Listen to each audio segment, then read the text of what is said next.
There's no mistaking where you are if you're within eyeshot of one of Tower Grove Park's 11 distinctive pavilions.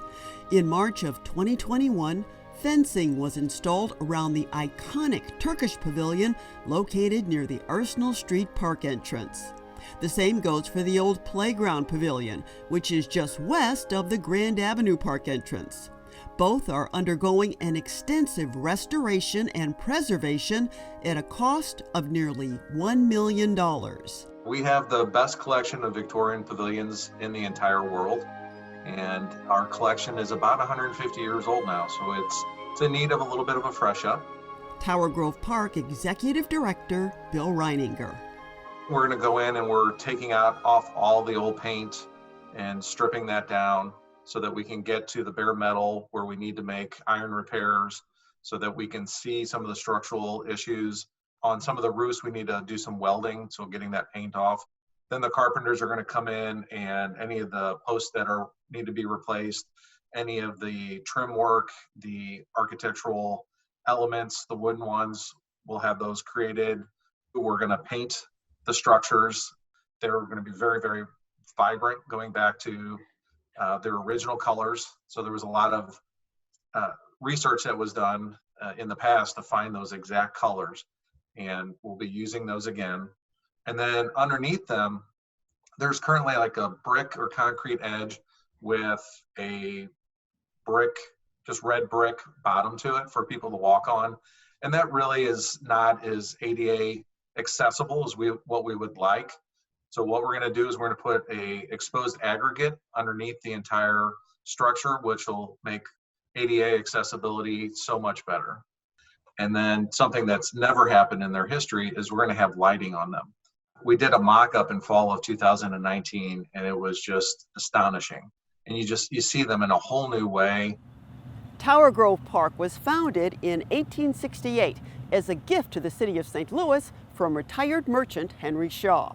He had already established the Missouri Botanical Garden located just north of here. The land for both projects came from Shaw's country estate, and the pavilions, that was his idea. Henry Shaw traveled Europe after he retired at the age of like 40.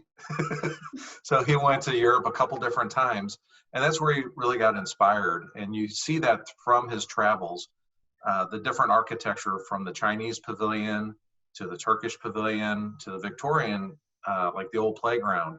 Those are different types of architecture that he saw while he was traveling. So he came back and worked with different architects to bring to life the architecture that he saw in Europe. And most of them were built about 1871 through 1873. This was original walking path and flooring, so we're very carefully, painstakingly removing these, palletizing them so that they're good to use later on. In 2017, Reininger explained the initial stages of a now completed restoration project, the stable and surrounding grounds where the park's horses live. The flooring is composed of hardwood bricks. We're really excited to be able to save these, and amazing how good a shape these are after all of these years and all the wear and tear on them. Addressing the historic flooring was phase one of a top-to-bottom renovation of the stable. There are new windows and doors, new tuck pointing and exterior lighting. Most important, for the comfort of residents Sheffield and Moonshine, the heating and ventilation systems are upgraded. All the work done here and at the pavilions is part of a bigger vision. We did a master planning process, which involved a lot of input from the general public, and you're starting to see some of those projects come online now. One of the things that they identified, obviously, because of the importance of our collection, was to preserve our historic structures. And so the pavilions are some of those things that we're really focusing on right now. And there's other projects that will be moving along that are part of the master plan to improve the park, suggestions from the general public of different amenities that they want to see in the park. So over the next couple of years, you're going to start to see some of that 2017 master plan come to life. Thank you. Appreciate it. Because of the pandemic, the Tower Grove Farmers Market was relocated in 2020 to the western edge of the park's roundabout, and vehicle traffic was diverted accordingly. That is also the case for the 2021 market season.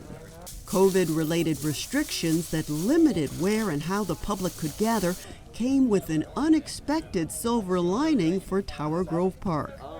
Our membership grew 60% last year. So as we adapted to be responsive to the general public by closing roads, making sure that the park was safe and kept up for everybody who was coming in, we were seeing crowds on a Tuesday afternoon that were typical Saturday afternoon crowds. People were coming in, they're telling us, I'm in the park 3 times a day. It's been an interesting year, and we're blessed and honored to be able to help our community through this pandemic. For Living St. Louis, I'm Ruth Ezel.